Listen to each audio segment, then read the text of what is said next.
మోషే కొండదిగకుండా తడవు చేయుట ప్రజలు చూచినప్పుడు ఆ ప్రజలు అహరోను నొద్దకు కూడి వచ్చి, లెమ్ము, మా ముందర నడుచుటకు ఒక దేవతను మా కొరకు చెయ్యుము. ఐగుప్తులో నుండి మమ్మను రప్పించిన ఆ మోషే అనువాడు ఏమాయనో మాకు తెలియదు అని అతనితో చెప్పిరి. అందుకు అహరోను, మీ భార్యలకు, మీ కుమారులకు, మీ కుమార్తెలకు చెవులనున్న బంగారు పోగులను తీసి నా యొద్దకు తెండి అని వారితో చెప్పగా, ప్రజలందరూ తమ చెవులనున్న బంగారు పోగులను తీసి అహరోను నొద్దకు తెచ్చిరి. అతడు వారి యొద్ద వాటిని తీసుకొని పోగరతో రూపమును ఏర్పరచి దానిని పోతపోసిన దూడగా చేసెను. అప్పుడు వారు, ఓ ఇశ్రాయేలు, ఐగుప్తు దేశములో నుండి నిన్ను రప్పించిన నీ దేవుడు ఇదే అనిరి. అహరోను అది చూచి దాని ఎదుట ఒక బలిపీఠము కట్టించెను.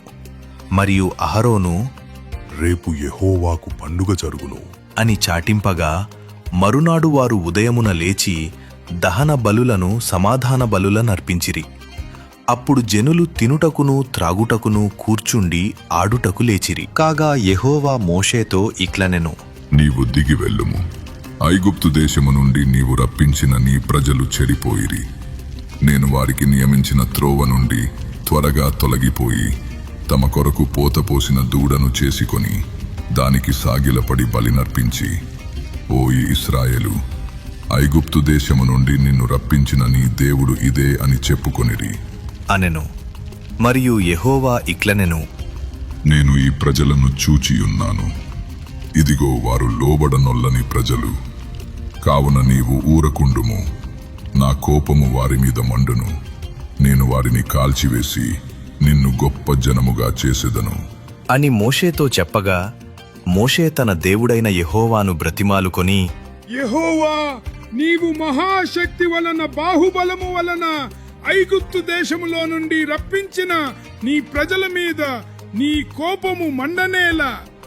ఆయన కొండలలో వారిని చంపునట్లును, భూమి మీద నుండి వారిని నశింపచేయనట్లును కీడు కొరకే వారిని తీసుకొని పోయేనని ఐగుప్తీయులు ఏల చెప్పుకొనవలెను. నీ కోపాగ్ని నుండి మల్లుకొని నీవు నీ ప్రజలకు ఈ కీడు చేయక దాని కూర్చి సంతాపపడుము. నీ సేవకులైన అబ్రహామును, ఇస్సాకును, ఇశ్రాయేలును జ్ఞాపకము చేసుకొనుము. నీవు వారితో ఆకాశ నక్షత్రముల వలె మీ సంతానము అభివృద్ధి చేసి నేను చెప్పిన ఈ సమస్త భూమిని మీ సంతానమున కిచ్చదననియు వారు నిరంతరము దానికి హక్కు దారులగుదురనియు వారితో నీతోడని ప్రమాణము చేసి చెప్పితివి అనెను. అంతటా యెహోవా తన ప్రజలకు చేసేదనని చెప్పిన కీడును గూర్చి సంతాపపడెను.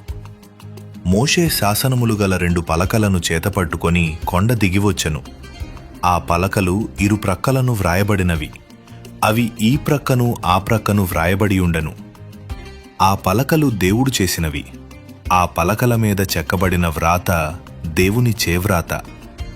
ఆ ప్రజలు పెద్ద కేకలు వేయిచుండగా యెహోషువ ఆ ధ్వని విని, పాలెములో యుద్ధధ్వని అని మోషేతో అనగా, అతడు, అది జయధ్వని కాదు, అపజయ ధ్వని కాదు, సంగీత ధ్వని నాకు వినబడుచున్నది అనెను. అతడు పాళెమునకు సమీపింపగా ఆ దూడను వారు నాట్యమాడుటను చూచెను. అందుకు మోషే కోపము మండెను. అతడు కొండ దిగువను తన చేతులలో నుండి ఆ పలకలను పడవేసి వాటిని పగులగొట్టెను. మరియు అతడు వారు చేసిన ఆ దూడను తీసుకొని అగ్నితో కాల్చి పొడిచేసి నీళ్ల మీద చల్లి ఇశ్రాయేలీయుల చేత దాని త్రాగించెను. అప్పుడు మోషే, నీవు ఈ ప్రజల మీదికి ఈ గొప్ప పాపము రప్పించినట్లు వారు నిన్ను ఏమి చేసిరి అని అహరోనును అడుగగా, అహరోను, నా ఏలినవాడా, నీ కోపము మండనీయకుము. ఈ ప్రజలు దుర్మార్గులను మాటని విరుగుదువు. వారు మాకు ముందు నడుచుటకు ఒక దేవతను చేయుము. ఐగుప్తులో నుండి మమ్మును రప్పించిన వాడగు ఈ మోషే ఏమాయెనో మాకు తెలియదనిరి.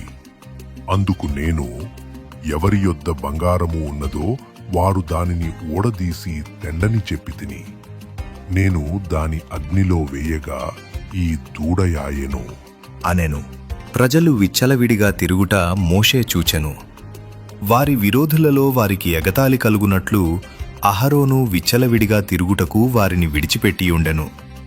అందుకు మోషే పాలెము యొక్క ద్వారమున నిలిచి, యెహోవా పక్షమున నున్న వారందరూ నా యొద్దకు రండి అనగా లేవీయులందరూ అతని యొద్దకు కూడివచ్చిరి.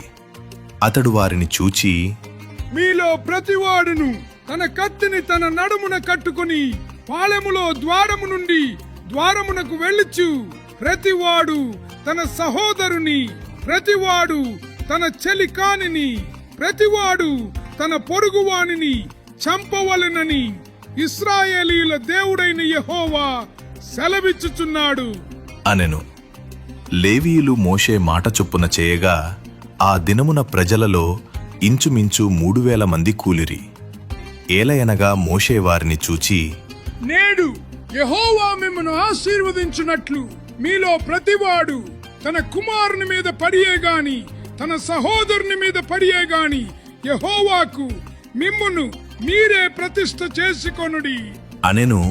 మరునాడు మోషే ప్రజలతో, మీరు గొప్ప పాపము చేసితిరి గనుక యెహోవా యొద్దకు కొండ ఎక్కి వెళ్ళెదను. ఒకవేళ మీ పాపమునకు ప్రాయశ్చిత్తము చేయగలనేమో అనెను. అప్పుడు మోషే యెహోవా యొద్దకు తిరిగి వెళ్ళి, అయ్యో, ఈ ప్రజలు గొప్ప పాపము చేసిరి. వారు బంగారు దేవతను తమ కొరకు చేసుకొనిరి.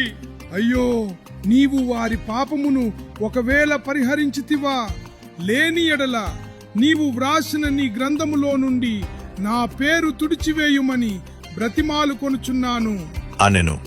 అందుకు యెహోవా, ఎవడు నా ఎదుట పాపము చేసెనో వాని నా గ్రంథములో నుండి తుడిచివేయుదును. కాబట్టి నీవు వెళ్ళి నేను నీతో చెప్పిన చోటికి ప్రజలను నడిపించుము. ఇదిగో నా దూత నీకు ముందుగా వెళ్ళును. నేను వచ్చు దినమున వారి పాపమును వారి మీదికి రప్పించెదను అని మోషేతో చెప్పెను. అహరోను కల్పించిన దూడను ప్రజలు చేయించినందున యెహోవా వారిని బాధపెట్టెను.